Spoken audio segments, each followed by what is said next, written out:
membincangkan tentang bab 8, yaitu pembangunan dan perpaduan untuk kesejahteraan. Dalam bab 8 ini kita akan membincangkan tentang pembangunan ekonomi, pembangunan dan perpaduan bangsa dan juga Malaysia ke arah negara maju.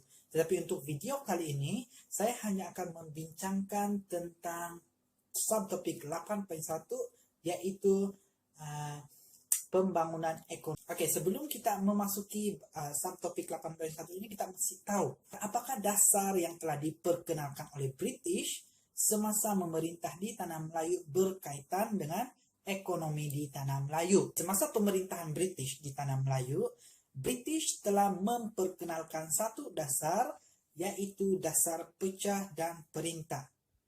Oke, dasar pecah dan perintah ini merupakan dasar di mana tiga kaum utama di Tanah Melayu pada zaman tersebut telah dipecah-pecahkan mengikut penguasaan ekonomi masing-masing.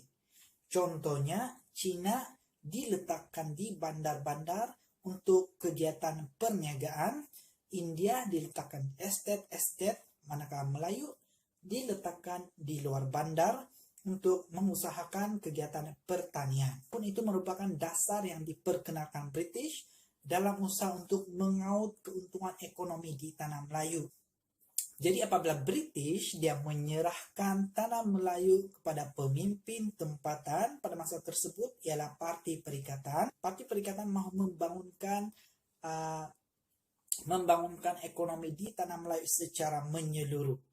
Jadi apakah strategi yang telah diperkenalkan oleh pemimpin tempatan yaitu Parti Perikatan pada masa tersebut untuk menggantikan dasar yang diperkenalkan oleh British? Strategi ataupun rancangan ataupun kaedah yang diperkenalkan oleh pemimpin tempatan pada masa itu yaitu Parti Perikatan dalam usaha untuk membangunkan kegiatan ekonomi di Tanah Melayu dikenali sebagai rancangan pembangunan 5 tahun. Nah, ini adalah rancangan pembangunan 5 tahun ini adalah rancangan yang menggantikan dasar yang sudah diperkenalkan oleh British pada zaman dulu lagi. Sebelum itu kita mesti tahu apa matlamat pembangunan 5 tahun ini diwujudkan. Fokus utama dia ialah untuk membangunkan kawasan luar bandar. Rancangan pembangunan 5 tahun ini diperkenalkan untuk membangunkan kawasan luar bandar. Kita bincangkan rancangan pembangunan 5 tahun yang telah diperkenalkan oleh Parti Perikatan pada masa itu terbahagi kepada 2 tahap. Tahap pertama dan tahap kedua. Tahap pertama, dia lebih memfokuskan kepada pembangunan luar bandar. Manakala tahap kedua dikenali sebagai dasar ekonomi baru, di mana pada tahap ini tujuannya ialah untuk menyusun semula masyarakat tanpa mengira kaum. Jadi kita akan bincangkan tentang tahap pertama dan tahap kedua secara berasingan. Oke, now kita akan masuk kepada yang pertama, yaitu dasar pembangunan 5 tahun tahap pertama. Dasar pembangunan 5 tahun tahap pertama ini dia terbagi kepada 3 peringkat, yaitu Rancangan Malaya pertama pada tahun 1956 sehingga 1960, di mana dia telah dilaksanakan sebelum merdeka. Yang kedua ialah Rancangan Malaya kedua 1961 sehingga 65 dan yang seterusnya. Rancangan Malaysia pertama 1966 sehingga 1971. 3 tahap ini ataupun 3 peringkat ini merupakan rancangan pembangunan 5 tahun tahap pertama. Kena ingat. Jadi kita akan membincangkan apakah strategi, apakah matlamat yang ditetapkan di ketiga-tiga peringkat ini. Matlamat utama rancangan Malaya pertama ini ialah pertama membangunkan kawasan luar bandar. Yang kedua untuk merapatkan jurang perbezaan pendapatan antara penduduk bandar dan penduduk luar bandar. Oke, yang seterusnya ialah matlamat yang keempat ialah mempelbagaikan aktiviti ekonomi dan sumber pendapatan negara. Oke, jadi kita sudah bincang 4 matlamat utama rancangan Malaya pertama. Kita lihat pula apakah strategi yang dijalankan untuk melaksanakan, untuk mencapai matlamat tadi itu. Nah, ingat, matlamat tadi membangunkan kawasan luar bandar, merapatkan jurang perbezaan, lepas itu mengurangkan kadar kemiskinan dan juga memperbagaikan aktiviti ekonomi. Oke, langkah pertama, langkah-langkah dan strategi dari segi ekonomi, dari segi mau membangunkan ekonomi, kerajaan telah mempergiatkan pembukaan tanah baru untuk pertanian. Kerajaan mau membuat ataupun membina ataupun membuka tanah baru untuk pertanian. Mereka membuka secara besar-besaran supaya penduduk luar bandar dapat mengusahakan dan sekaligus dapat menghasilkan pertanian ataupun hasil pertanian yang lebih untuk dijual selain digunakan secara harian. Yang kedua, menggalakkan penanaman semula getah oleh pekebun kecil secara ladang. Pekebun kecil digalakkan untuk menanam getah secara ladang, yaitu berskala besar untuk tujuan meningkatkan pendapatan mereka. Dan yang seterusnya, mempelbagaikan hasil pengolahan pertanian agar tidak bergantung pada biji timah dan juga getah semata-mata. Dan yang seterusnya ialah untuk memperluaskan perusahaan biji timah. Oke, itu ialah dari segi ekonomi. Nah, kita pilih pula langkah dan strategi untuk meningkatkan kemudahan sosial. Jadi antara langkah yang telah dibuat oleh kerajaan untuk meningkatkan kemudahan sosial, memajukan kemudahan sosial yang ada di luar bandar, kerajaan telah mempelbagaikan perkhidmatan di luar bandar seperti perkhidmatan kesehatan, lepas itu pembinaan sekolah, pendidikan dan juga perhubungan, contohnya jalan raya. Seterusnya, dari segi sektor awam, kerajaan juga telah membina berbagai infrastruktur seperti balai polis, camp, pejabat pos dan juga mahkamah. Nah, ini semua adalah untuk memudahkan rakyat berurusan.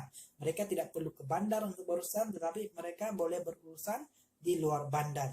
Dalam rancangan Malaya pertama, 2 agensi kerajaan yang ditubuhkan untuk melaksanakan rancangan Malaya pertama ialah Felda, yaitu Lembaga Kemajuan Tanah Persekutuan, dan juga Lembaga Pembangunan Industri Desa ataupun RIDA. Matlamat Felda ditubuhkan ialah untuk meningkatkan taraf hidup masyarakat luar bandar di samping meningkatkan hasil pertanian negara. Nah, itu berkaitan, Felda ini dia berkaitan dengan pertanian. Manakala RIDA dia lebih berkaitan dia lebih membangunkan masyarakat tersebut, membangunkan masyarakat di luar bandar. Untuk Felda, peranan dia dalam memajukan kawasan luar bandar ialah membuka tanah baru secara besar-besaran. Means mana-mana tanah baru yang dibuka itu semua under Felda. Dan menyediakan petempatan baru yang dilengkapi dengan kemudahan-kemudahan asas. Nah, di sini kita dapat lihat apabila Felda membuka kawasan baru, membuat petempatan baru, mereka akan memindahkan penduduk miskin di luar bandar ke tempat baru dan menjadikan mereka petani modern. Sebab petani modern mereka dibekalkan dengan teknologi-teknologi modern yang telah disediakan oleh Felda. Seterusnya, untuk RIDA, peranan RIDA ini adalah untuk memberi pinjaman kepada pengusaha pertanian kecil. Maksudnya di sini, pengusaha-pengusaha kecil apabila mereka tidak cukup budget untuk mengusahakan kawasan tertentu, mereka boleh mengapply pinjaman daripada RIDA. Oke, yang seterusnya membantu pemasaran hasil pertanian. Nah, ini juga peranan RIDA. Maksudnya di sini apabila pekebun kecil mempunyai hasil pertanian lebih, mereka akan meminta ataupun mereka akan meminta pertolongan daripada RIDA untuk memasarkan lebihan pertaniannya mereka. Seterusnya menggalakkan penyertaan orang Melayu dalam sektor perniagaan. Nah, ini juga RIDA juga dia telah menggalakkan Melayu untuk bergiat dalam aktiviti perniagaan, menjual. Yang seterusnya membangun dan memajukan masyarakat luar bandar melalui ekonomi, sosial, dan infrastruktur. Pencapaian rancangan Malaya pertama kurang memberangsangkan karena ancaman komunis semasa zaman darurat. Selain daripada ancaman komunis, dia juga disebabkan oleh kejatuhan komoditi getah dan biji timah di dunia. memberi kesan negatif kepada peningkatan ekonomi di Tanah Melayu pada masa tersebut. Oke, now kita masuk pada rancangan Malaya kedua, yaitu 1961 sehingga 1965. Oke, tujuan rancangan Malaya kedua ini diadakan merapatkan jurang perbezaan, mengurangkan kadar kemiskinan, dan juga meningkatkan taraf hidup rakyat. Nah, itu 3 matlamat utama rancangan Malaya kedua, di mana agensi yang terlibat dalam melaksanakan atau menjayakan rancangan Malaya kedua ini, yang pertama Felda. Felda sama juga, tujuan dia ialah untuk menggiatkan pembukaan tanah. Felda ini berkaitan dengan tanah, berkaitan dengan pertanian. Lepas itu FAMA, membantu petani mengatasi masalah. Nah, tadi IRIDA, sekarang FAMA. Tadi IRIDA membantu masyarakat untuk memasarkan hasil jualan, hasil pertanian. Pada peringkat kedua ini FAMA ambil alih, di mana FAMA membantu petani mengatasi masalah pasaran kecil dan meningkatkan pendapatan petani. Selepas itu ada beberapa lagi agensi yang ditubuhkan. Yang pertama, Bilik Gerakan Negara ditubuhkan untuk menyelaraskan kegiatan pembangunan di peringkat negeri, daerah, dan kampung. Seterusnya, pewujudan buku merah. Nah, apa itu buku merah? Buku merah dia mengandungi program pelaksanaan dan kaedah mengesan tahap pencapaian.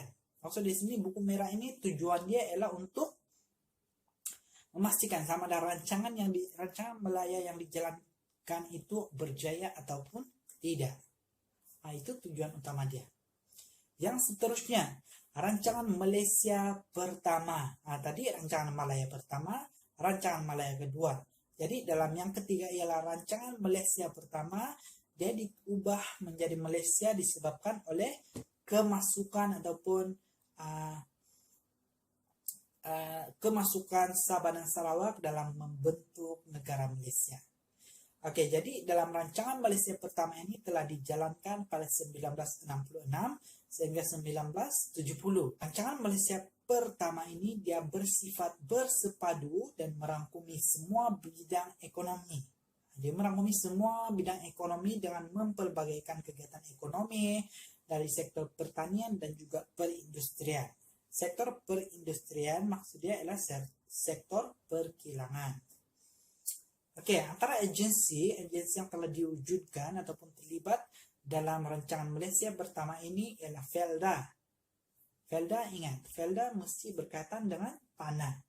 Lepas itu Felcra, ada agensi baru yaitu Felcra, yaitu agensi ini ditubuhkan untuk membantu Felda. Oke. Lepas itu ada agensi ketiga yaitu MARA. Oke, ingat tadi dalam rancangan Malaysia pertama ada RIDA. Tetapi dalam rancangan Malaysia pertama, RIDA telah digantikan dengan MARA. RIDA sudah tidak ada, tetapi digantikan dengan MARA, yaitu Majlis Amanah Rakyat. Lepas itu seterusnya Bank juga ditubuhkan. Bank Bumi Putra ditubuhkan untuk menggalakkan penyertaan Bumi Putra dalam sektor perusahaan perdagangan. Nah, dalam hal ini kerajaan sudah mau melibatkan rakyat ataupun mau menggalakkan rakyat untuk terlibat dalam aktiviti perdagangan. Seterusnya PERNAS, PERNAS, Perbadanan Nasional Berhad, ditubuhkan 1969 untuk mengaktifkan penyertaan Bumi Putra dalam bidang perusahaan dan perdagangan. Nah, ini bank dan PERNAS ini dia ada kaitan. Semua berkaitan dengan menggalakkan masyarakat terlibat dalam perdagangan. Oke, seterusnya MARDI ditubuhkan 1969 untuk menjalankan penyelidikan. MARDI ini dia lebih fokus kepada penyelidikan dan memperkenalkan teknologi bagi meningkatkan hasil pengeluaran pertanian. Dan yang seterusnya ialah MIDA, MIDA, Malaysia Industrial Development Authority, ditubuhkan pada tahun 1957.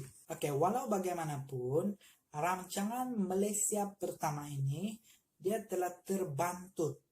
Dia tidak dapat berjalan dengan lancar disebabkan oleh satu peristiwa 13 Mei 1969, yaitu berlaku kerusuhan kaum di Tanah Melayu. Hal ini telah membuktikan bahwa masalah perpaduan masih belum dapat dibendung walaupun sudah beberapa rancangan telah dibuat. Rancangan 5 tahun tahap pertama ini, walaupun ada peningkatan dari segi kemajuan luar bandar, dia masih tidak dapat mencapai matlamat sepenuhnya disebabkan oleh masalah perpaduan kaum. Disebabkan masalah perpaduan kaum itulah wujudnya dasar ekonomi baru. Selepas peristiwa 13 Mei 1969, barulah wujud tahap kedua yang juga dikenali sebagai dasar ekonomi baru. Oke, dalam dasar ekonomi baru ini saya akan bincangkan dalam video yang seterusnya.